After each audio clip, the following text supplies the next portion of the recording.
Hello everybody, and welcome to another video on the channel. So, this is something new for me. I decided that I wanted to do a deck profile after participating in the PPG Digimon Regionals on June 25th. And I had a blast. It was such a fun event. I can't wait for another Digimon Regional. So much fun. For the other games that I play, comparatively, this regional was a blast. I had just so much fun. The players were so friendly, and all of my games were really cool. But I'll get into the matchups as we go along. My ending record was X3 with placing 83rd out of 213 players, I believe. So for my first event, it wasn't an amazing finish, but it wasn't terrible either, I would say personally. And even though I didn't place top 64 or 32 or even top 16, which would have been amazing to place top 16, even though I didn't do that, I still had a ton of fun. So this was the Too Many Games Philadelphia Regional, and let's get right into the profile.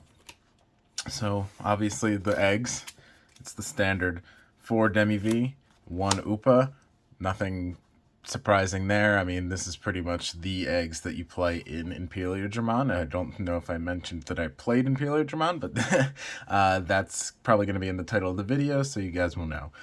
So we have, your draw power with the jamming Demi-V, and then your draw power with the Upamon. Just really good stuff. You obviously want to see the Demi-V over the Upamon, but the Upamon is never terrible to see. It's just less optimal because it has less likelihood to actually prompt. Okay, and then let's get into the level 3s. We have 4 of the free searching Vmon. I think this is the best Vmon in the deck. It lets you just search for anything in the archetype. You can grab your Stingmons, you can grab your armors, you can grab your level 6s, your level 5s, your level 4s, other level 3s. There's only 3 Digimon in the whole deck that it can't grab, and I think that's, out of 50 cards, that's pretty good. It's such a good utility card. I mean, again, this is a pretty standard list, but I wanted to record mine anyway. And we have Vmon, the starter deck Vmon from the Legendary Ancient Dragon, I think is what it's called, starter deck, the Imperialdramon one. Really cool card. Always want to hard slam it. Next up, we have 4 of the EX1 Vmon, the inheritable of when this Digimon is unsuspended, gain 1 memory.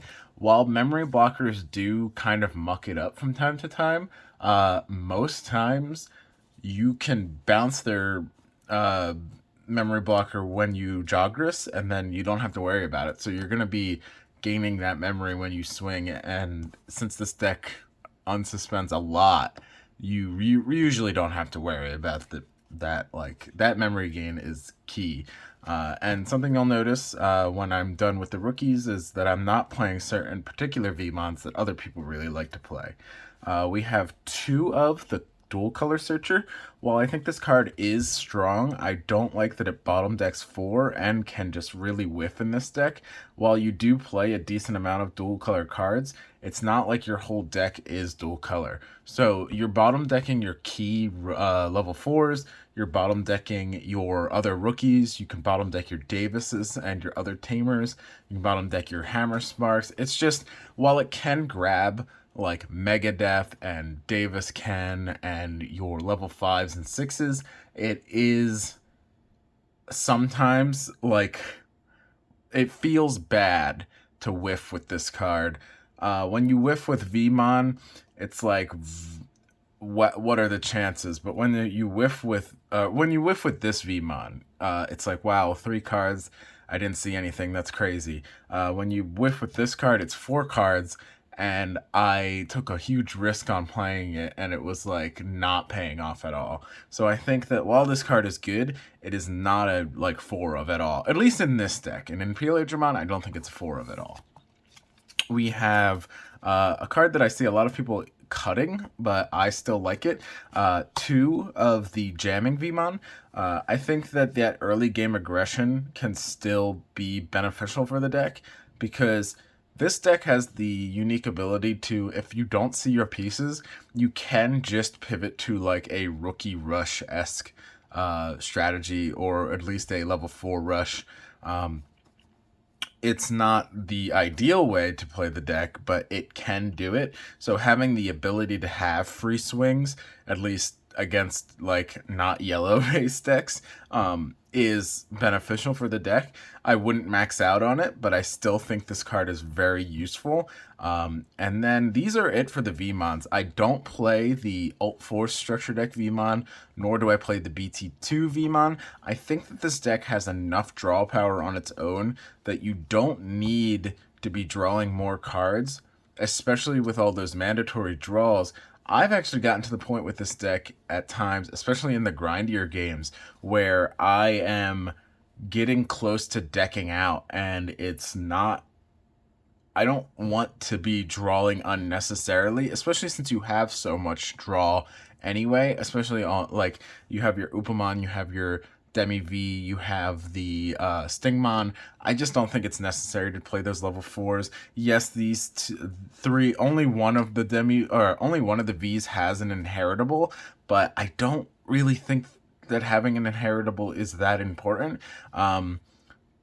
In this deck with the level 3s, again, I think the draw power, you don't need it in this deck. This deck is so fast, and by the time you're going to get it to the ability to like restand draw, the only one that I could consider playing is the starter deck Vmon from the Alt Force structure, because it's like a little good early game to help you get to your pieces, but it falls off later in the game.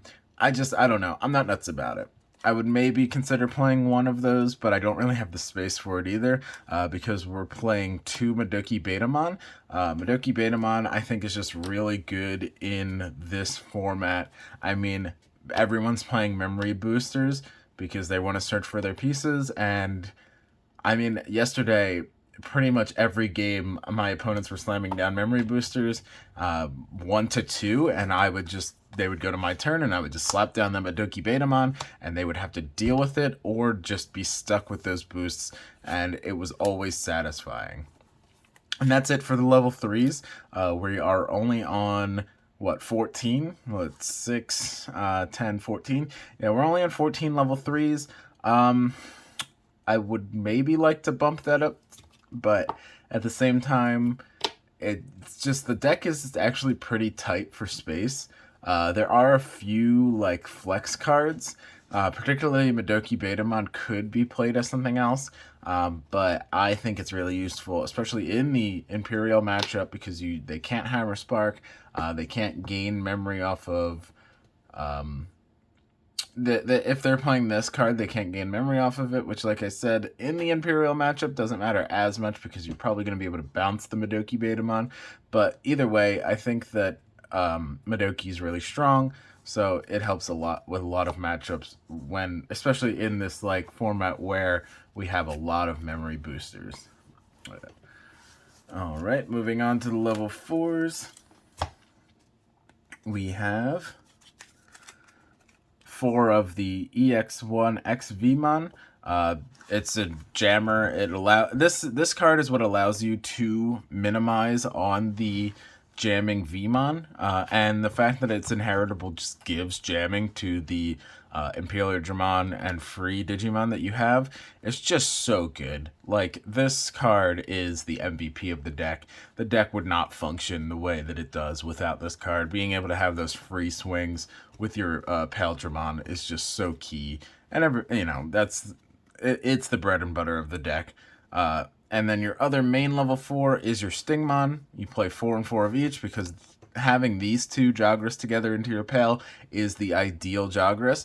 But you have other options in the deck to play around with, such as 3 Lydramon. Lydramon is great utility for this deck because it allows you to substitute. If you have just the XV, you can use this for green. If you have just the Stingmon, you can use this for blue. So Lydramon is so good in this deck because it allows you to substitute itself. Another card, so that's it for the 3 Lydramon, but we also are playing the 1 Magnamon. This has utility just with being a blocker. Sometimes you just need that, especially later in the game if you've like gone through your Lydramons. It can be big and it's hard for your opponent to get over it. It also has the ability to restand your Vmon, so if you slap it on top of that EX1 Vmon, you can gain a memory, so it really only costs 2 to Evo if they don't have a memory blocker. And it's a 4th color for your Chimeramon, which is really cool, which allows your Chimeramon to finally proc its full effect. And, you know, this is becoming pretty standard in Imperialdramon lists, and you can search it off of the dual color, you can search it off of the free searcher, you can search it off of your Davis. So it's pretty searchable enough to where playing one of it, it's not going to be like, I don't think you would ever, like, do this and have, like, 4 Magna, but in most lists, you're probably going to see a Magnamon, just one. And then lastly is our Lobomon. While I didn't get to Lobomon for game, there were times where it could have come up. I was always holding it in the grip just in case, because you can evolve this on top of your Davises or your Davis Ken, and sometimes it gets you there. It didn't get me there yesterday, but you know, in theory, that's what it's there for. I just never needed to. Either I was winning the game to the point where I didn't need to Lobomon for game, or I was losing the game. That's the thing with this deck. You're either going to win really quickly, or you're going to lose. Very rarely do you go into the grind game and you're winning with Imperialdramon, in my opinion. And that's going to be it for our level 4s. We're playing 8, 12, 13 level 4s. I think this is probably the ideal number. I wouldn't want to bump any more up because sometimes I see too many level 4s. And no level 3s, unfortunately, sometimes, which is why I wish I could find room for more level 3s. We have, going on to level 5s, just 4 Imperialdramon and 2 Chimeramon. I think Dino Bee is really unnecessary in this deck. While you can search it off of your dual color and your free searcher and your Davis, why would you ever want to go into it? It doesn't do anything. It has an inheritable where you gain 1,000 for every color. That only comes up very rarely. Yes, I guess it allows you to survive your Magnamon, but I think if I remember correctly, it's only on your turn anyway. So, what, you can crash into a Magnamon if you have to? I just don't think it's very good, personally. I think that you're always just going to want to just use these 6 level 5s. You see this enough. Again, you have so much surge, so much draw power. You don't need to max out on your level 5 dual color Jogresses. And then with this, like I said earlier, with the Magnamon, it allows you to proc that level 4. But sometimes it just allows you to get a level 5 to go into your level 6 because it'll be treated as blue and green, so you can evolve on top of it. Just some pretty standard stuff, you know. While I was playing around with 1 Dino Bee at a point, I think that it's unnecessary in the deck. And then on to our level 6s. We're only playing 4 total, and that's going to be 2 Dragon Mode and 2 Fighter Mode. These cards are great on their own. I mean, Dragon Mode, both of these cards have like won me games yesterday because you slam this down and you're getting out probably game next turn, and if you have the memory, it might be game that turn. If you have the memory and you have the other Jogress in hand, it's probably game that turn. And then this guy, you can HPD on top of your Imperialdramon to go into it, which is something that I did a lot yesterday. I HPD'd the Imperialdramon, evolved into this, tapped my Davis Ken, restood this, and was able to continue swinging. Both of these level 6s I think are necessary, but you don't want to like max out on them because they are sometimes bricks, which happened to me in round 1. I opened up, my hand was these 3 and 2 Hammer Sparks, and that was rough. I had to slam the 2 Hammer Sparks, slap this down, and give my opponent 6, and hope for the best. It was not ideal. But, you know, bricking happens no matter how consistent you make your deck, so what are you going to do? And that's it for the Digimon of the deck. Next up, we have the Tamers. I'm playing 2 Davis, 2 Davis Ken, and 1 Mimi. Mimi's interesting. I liked it in testing, but in practice at the actual regional, I don't know if I did. I would maybe consider just going back to 3 Davis, because that on play is very strong. I don't think I would bump Davis Ken to 3.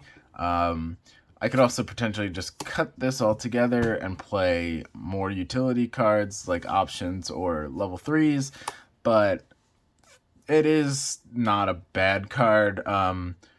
Just, it has its ups and downs. It comes up, and when it comes up, it's very strong, but sometimes it's just sitting there dead. I like it, but I don't love it, is my stance on the Mimi in Imperialdramon. And that's it for the Tamers. We're going on to the options here. Speaking of not having enough room, we only have 3 Hammer Spark. 3 Hammer Spark, it came up a lot, obviously. You know, it's Hammer Spark, it's free memory. Very rarely is it going to be dead in your hand, unless they have a memory blocker, which it's, again, if they have it, they have it. If they don't, it's free. We have 3 Megadeath. Megadeath is like the MVP option. If they check it in security, it's amazing. And then even if you have it in the grip, it's just a better Cocytus Breath. Because it's only cost 5. Yes, you have to have blue and green on board, but that's very easy in this deck. You're playing so much. You have your dual color cards as well as just red and green stuff. So I don't ever see this card being dead in your hand unless your opponent has gotten rid of your board and then you can't do anything with it. Yes, those situations happen, but, you know, what are you going to do? And then we have the last 2 options, 1 Hidden Potential Discovered and 1 Ice Wall. The limited power cards of Digimon, and they are limited for a reason. I mean, if we could play more of this, we could, and if we could play more of these, we probably would too. There were many times where I would have to put a Stingmon down, HPD it into a Imperialdramon, even though that's not ideal, tap my Davis Ken just to unsuspend the Imperialdramon and have to go from there. Again, not ideal, but sometimes you have to make unideal plays, and HPD allows you to do that. I do wish that it was next time you evolve into a green Digimon and not next time you evolve one of your green Digimon, because I think that would just be so good for this deck. But obviously the card is already broken as is, so you don't want to end up making it too broken, I suppose. And that's the deck profile for today. My Imperialdramon, 83rd place. We had, let's see, my matchups yesterday were, round 1 was against Blackward Greymon. It was a swift 2-0 for him. Game 1, he was able to establish his Blackward Greymon. And I didn't get to my pieces fast enough. And the game 2, I just bricked. That was the game I drew the Imperialdramon double level 6s and the 2 Hammer Sparks. Though I was able to get some swings in with it and got him down to 1 security.